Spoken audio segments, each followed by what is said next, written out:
दोस्तों आज की इस वीडियो में आप सभी को बताने वाले हैं क्लास 10th साइंस का मोस्ट वीवीआई ऑब्जेक्टिव, जो कि ये ऑब्जेक्टिव आप सभी को 2026 के बोर्ड पेपर में 100% लड़ने वाला है। तो आप लोग इस वीडियो को शुरू से लेके अंत तक जरूर देखिए। यहाँ पे देखिए सबसे पहला प्रश्न दिया गया है, समतल दर्पण द्वारा बना प्रतिबिंब सदैव क्या होता है। तो ऑप्शन ए में है वास्तविक होता है और ख में है आभासी और सीधा। ऑप्शन नंबर ग नंबर में है वास्तविक और सीधा और घ में है आभासी और उल्टा। तो इसका जो राइट आंसर आ जाएगा ये आभासी और सीधा इसका राइट आंसर आ जाएगा। इसका राइट आंसर ख नंबर आ जाएगा। समतल दर्पण द्वारा जो बना प्रतिबिंब होता है वह कैसा होता है, आभासी और सीधा होता है। चलिए नेक्स्ट नंबर में देखिए, नेक्स्ट नंबर में है प्रश्न संख्या 2 नंबर में, समतल दर्पण में किस प्रकार के प्रतिबिंब बनते हैं। समतल जो दर्पण होते हैं उस दर्पण में किस प्रकार के प्रतिबिंब बनेंगे। तो यहाँ पे ऑप्शन क में है वास्तविक प्रतिबिंब, ख में है आभासी प्रतिबिंब, ग में है दोनों प्रतिबिंब और घ में है इनमें से कोई नहीं। तो इसका जो राइट आंसर निकल के आ जाएगा, इसका जो राइट आंसर आ जाएगा ये आपका आ जाएगा ख नंबर, इसका राइट आंसर। इसी प्रकार से आप सभी को बिहार बोर्ड 2026 के भी बोर्ड पेपर में टिक लगाना है। तो ये सही सब ऑब्जेक्टिव जो होता है आप सभी को बिहार बोर्ड के पेपर में रहने वाला है। तो आप लोग इस वीडियो को शुरू से लेकर अंत तक जरूर देखिए। चलिए नेक्स्ट नंबर में देखिए, नेक्स्ट नंबर में दिया गया है प्रश्न संख्या 3 नंबर में, प्रकाश की किरणें के सरल रेखिक गमन का अनुप्रयोग है। तो इसका जो राइट आंसर आ जाएगा, तो यहाँ पे इसका राइट आंसर क और ख दोनों आ जाएगा। ये सूर्य ग्रहण और चंद्र ग्रहण ये दोनों इसका राइट आंसर आ जाएगा। यही सब आपका ऑब्जेक्टिव जो होता है यही सब 2026 बोर्ड पेपर में रहने वाला है। तो आप लोग इस वीडियो को शुरू से लेकर अंत तक जरूर देखिए। चलिए नेक्स्ट नंबर में है, नेक्स्ट प्रश्न संख्या 4 नंबर में दिया गया है, किसी वस्तु की छाया तब बन सकती है। मान के चलिए ये एक कोई वस्तु है, ये वस्तु का जब प्रकाश की किरणें करेगी, जब इधर से प्रकाश की किरण जो पड़ेगी इसकी छाया जो होगी इधर कैसे बनेगी, इस प्रकार से बोल रहा है। तो यहाँ पे ऑप्शन क में है सीधी रेखा में, ख में है टेढ़ी रेखा में, ग में है किसी भी दिशा में और घ में है इनमें से कोई नहीं। तो 4 का राइट आंसर निकल के आ जाएगा, सीधी रेखा में बनेगी। क्या बनेगी, किसी वस्तु की छाया तभी बन सकती है जब उसकी किरणें की आकृति सीधे हो सकती है। तो सीधी रेखा में क्या होगी, बनेगी। तो चलिए नेक्स्ट नंबर में देखिए, नेक्स्ट नंबर देखिए, आप लोग इस वीडियो या चैनल पे नए हो तो प्लीज एक सब्सक्राइब कर लीजिए। चलिए नेक्स्ट प्रश्न संख्या 5 नंबर में, प्रकाश स्रोत के सामने एक हरी रंग की छड़ी को रख दे तो उसकी छाया कैसी होगी। मान के चलिए एक प्रकाश की मतलब किरण है, स्रोत का है, इसके सामने मान के चलिए एक छड़ी रख दिए, इस छड़ी को खड़ा कर देने पर इसकी छाया किस प्रकार से इधर बनने वाली। तो इसका जो राइट आंसर निकल के आ जाएगा, काली रंग की बनने वाली। किसे बनेगी, काली रंग की बनेगी। तो उसका राइट आंसर क्या आ जाएगा, ग नंबर आ जाएगा। ये सब आपका मोस्ट वेरी इंपॉर्टेंट ऑब्जेक्टिव है, ये सब आपको बिहार बोर्ड 2026 में रहने वाला है। चलिए नेक्स्ट नंबर प्रश्न संख्या 6 नंबर में, किसी प्रकाश स्रोत के सामने एक रुकावट रख देने पर बनती है। मान के चलिए ये एक प्रकाश किरण है, ये एक प्रकाश किरण है, ये धरती तक पहुंचती है, हम इसको यहाँ पे रोक देते हैं तो ये कैसी बनेगी। तो ऑप्शन क में है छाया, ख में उपछाया, ग में है कुछ भी नहीं, घ में है क ख एवं दोनों। तो 6 का राइट आंसर आ जाएगा घ नंबर, क और ख, छाया भी बनेगा और उपछाया भी बनेगा, ये दोनों तरह से बनने वाला है। तो उसका राइट आंसर क्या आ जाएगा, छाया और उपछाया, इसका दोनों राइट आंसर आ जाएगा। चलिए नेक्स्ट नंबर में देखिए, नेक्स्ट नंबर में प्रश्न संख्या 7 में, प्रकाश स्रोत के सामने एक गेंद को रखने पर, मान के चलिए एक प्रकाश स्रोत है, ये एक किरण है, इसके सामने हम छोटा सा एक गेंद को रख देते हैं। इस गेंद को रखने पर इसकी छाया कैसी बनेगी।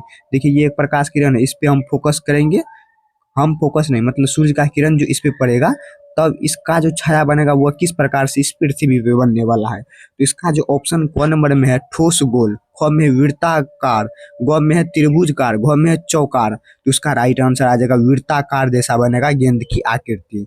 सूर्य के सामने अगर रखने पे इसकी छाया जो बनेगी कैसी बनेगी, वृत्ताकार बनेगी, ना कि गोलाकार बनेगा। तो इसका राइट आंसर क्या जाएगा, ख नंबर आ जाएगा।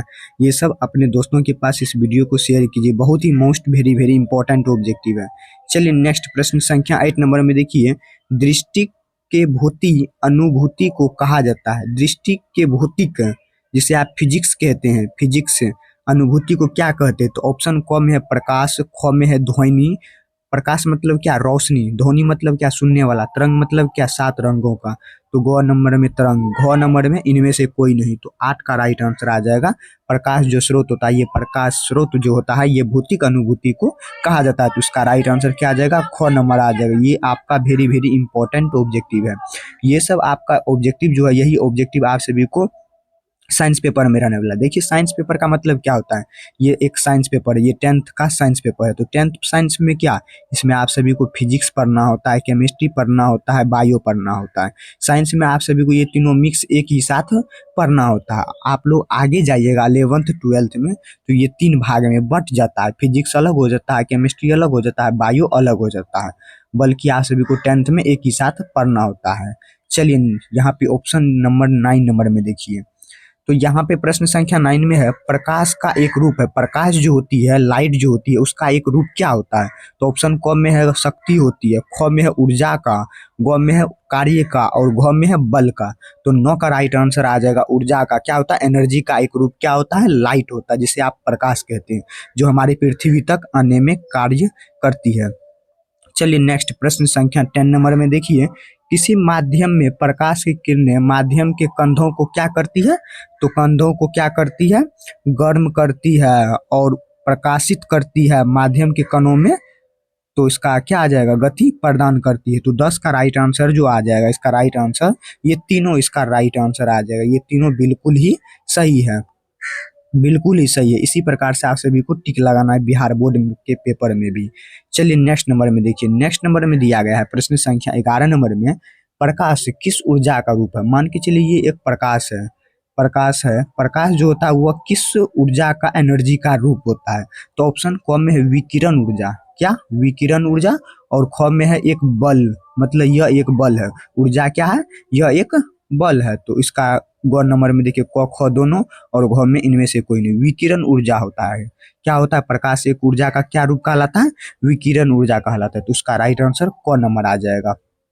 ये सब आपका very very important objective 2026 Bihar board paper में रहने वाला है। तो आप लोग इस वीडियो को शुरू से लेकर अंत तक जरूर देखिए। चलिए नेक्स्ट प्रश्न संख्या 12 नंबर में देखिए, प्रकाश तरंगे किस प्रकार की तरंगे होती है। प्रकाश जो तरंगे होती है, उस प्रकाश की किरणें को किस तरंगों जैसे होती है। तो ऑप्शन क में है ध्वनि तरंग के सामने होती है, ख में है विद्युत चुम्बकीय तरंगे और ग में है कई कई तरंग नहीं और घ में है इनमें से कोई नहीं। तो इसका जो राइट आंसर आ जाएगा आप सभी का, तो इसका राइट आंसर विद्युत चुम्बकीय तरंगे इसका राइट आंसर आ जाएगा। ये सब आपका most very very important objective है। चलिए नेक्स्ट नंबर में देखिए, नेक्स्ट नंबर में दिया गया है, यहाँ पे थोड़ा जूमिंग छोटा कर लेते हैं, देख लीजिए। प्रश्न संख्या 13 नंबर में देखिए, प्रकाश तरंगे के गमन के लिए किस प्रकार के माध्यम की आवश्यकता होती है। प्रकाश जो तरंगे होती है, इसको हमको गमन कराने के लिए किस प्रकार की आवश्यकता होगी। तो ऑप्शन इसका राइट आंसर क्या आ जाएगा, तो ऑप्शन जो इसका राइट आंसर आ जाएगा, किसी प्रकार के माध्यम की आवश्यकता नहीं होगी, बल्कि ये खुद ही प्रकाश की आवश्यकता तरंगे कर लेती है। चलिए नेक्स्ट नंबर में देखिए, नेक्स्ट नंबर में है प्रश्न संख्या 14 नंबर में, प्रकाश की तरंग दैर्घ्य अन्य बाधाओं की तुलना में क्या होता है। तो में होता है, तो अन्य बाधाओं में क्या होता है। तो यहाँ पे ऑप्शन क में बहुत छोटा होता है, ख में बहुत खारा होता है, ग में समान होता है, घ में इनमें से कोई नहीं। तो 14 का राइट आंसर आ जाएगा बहुत छोटा होता है। क्या होता है, बहुत छोटा। तो प्रकाश की तरंग दैर्घ्य का अन्य बाधाओं की तुलना में बहुत ही छोटा है, शॉर्ट जिसे आप कहते हैं, बहुत ही शॉर्ट होता है, छोटा होता है। चलिए नेक्स्ट नंबर, ये सब आपको बिल्कुल याद रखना है, ना कि भूलना है। यही ऑब्जेक्टिव आप सभी को 2026 बोर्ड पेपर में रहने वाला है। तो आप लोग जल्दी से अपना जो तैयारी है जल्दी से चालू कर दीजिए, अपना ऑब्जेक्टिव और को रिमेम्बर करना चालू कर दीजिए अभी से। चलिए प्रश्न संख्या 15 में, प्रकाश किरणें है, प्रकाश जो किरणें है वह क्या है। तो ऑप्शन क नंबर क में है प्रकाश का बिंदु पथ और ख में है किरण का बिंदु पथ और ग में है क एवं ख दोनों, घ में इनमें से कोई नहीं। तो 15 का राइट आंसर आ जाएगा, प्रकाश की बिंदु पथ जो है ये क्या है, प्रकाश की किरणें है। तो इसका राइट आंसर क नंबर आ जाएगा। ये सब वेरी वेरी इंपॉर्टेंट ऑब्जेक्टिव है। चलिए नेक्स्ट प्रश्न संख्या 16 नंबर में है, किरणें के समूह को क्या कहा जाता है। ये एक मान के चलिए ये किरण है, इसके भी समूह तो होगा कोई, इसका भी जो किरण का समूह जो होगा, इस समूह को हम क्या कहेंगे। यहाँ पे क्वेश्चन ही कर रहा है ये चीज। तो ऑप्शन क में है किरण पुंज कहेंगे, ख में प्रकाश पुंज, ग में क ख दोनों और घ में इनमें से कोई नहीं। तो 16 का राइट आंसर आ जाएगा क ख दोनों। किरण पुंज भी कहेंगे और प्रकाश पुंज भी कहेंगे। किसे कहेंगे? किरणों के समूह को कहेंगे। चलिए नेक्स्ट नंबर में देखिए। नेक्स्ट नंबर प्रश्न संख्या 17 में दिया गया है, किसी उच्च कोटि की पॉलिश किए गए दर्पण पर अपने पढ़ने वाले पेपर प्रश्न परावर्तित करता है। तो क्या करता है? तो 17 का राइट आंसर क नंबर आ जाएगा। पूर्ण रूप से होती है, तो इसका राइट आंसर क नंबर आ जाएगा। चलिए नेक्स्ट नंबर में देखिए। नेक्स्ट नंबर में है 18 नंबर में प्रश्न संख्या, तेल लगा कागज होता है। मान के चलिए ये एक कागज है, इसको हमको तेल लगा देना है। तो तेल लगा कागज क्या कहलाता है? जो मान के चलिए ये एक कागज, इस पे ना हम तेल लगाए ना कुछ लगाए, हम इस पार से इस पार देख सकते हैं? नहीं देख सकते हैं। अगर हम लोग इस पे तेल लगा के तब देखेंगे तो देख सकते हैं। तो इसका जो राइट आंसर आ जाएगा, पारभाषक क्या होता है? क्या होता है? पारभाषिक होता है। इसका राइट आंसर ग नंबर आ जाएगा। चलिए नेक्स्ट नंबर में देखिए। नेक्स्ट नंबर 19 नंबर में है, आधुनिक क्वांटम सिद्धांत के आधार पर प्रकाश को क्या कहते हैं? तो आधुनिक सिद्धांत के आधार पर प्रकाश को हम क्या कहेंगे? दोनों में से कुछ नहीं माना गया है। इन दोनों में से कुछ नहीं माना गया है। चलिए नेक्स्ट नंबर। नेक्स्ट देखिए 20 नंबर में दिया गया है प्रश्न संख्या, सूर्य से आने वाली प्रकाश पुंज कैसा होता है? सूर्य, मान के चलिए ये एक सूर्य है, इसको हमको धरती तक आने में ये प्रकाश पुंज कैसा होता है? तो इसका राइट आंसर समांतर प्रकाश पुंज होता है। क्या होता है? समांतर प्रकाश पुंज होता है। चलिए नेक्स्ट नंबर में देखिए। एक लास्ट लास्ट नंबर है प्रश्न संख्या 21 में है, प्रकाश की किरणें गमन करती है। प्रकाश की जो किरणें होती है वह किस प्रकार से हमारे पृथ्वी तक आने में कार्य करती है? किस रेखा में आने की प्रक्रिया करती है? तो सीधी रेखा में। सीधी रेखा में प्रकाश की किरणें हमारे पृथ्वी तक आने में कार्य करती है। तो इसका राइट आंसर क नंबर आ जाएगा। देखिए आज की इस वीडियो में आप सभी को जितना भी ये साइंस का महत्वपूर्ण वीवीआई बताए ऑब्जेक्टिव, ये ऑब्जेक्टिव आप सभी को 2026 बोर्ड पेपर में रहने वाला है। आप लोग प्लीज़ इस वीडियो या चैनल पे नए हो तो आप लोग ज़रूर एक सब्सक्राइब कर लीजिए और इस वीडियो को अपने दोस्तों के पास ज़रूर शेयर कीजिए। तो चलिए मिलते हैं आप सभी को नेक्स्ट वीडियो में। वीडियो अच्छा लगे तो लाइक, सब्सक्राइब, कमेंट ज़रूर कीजिए।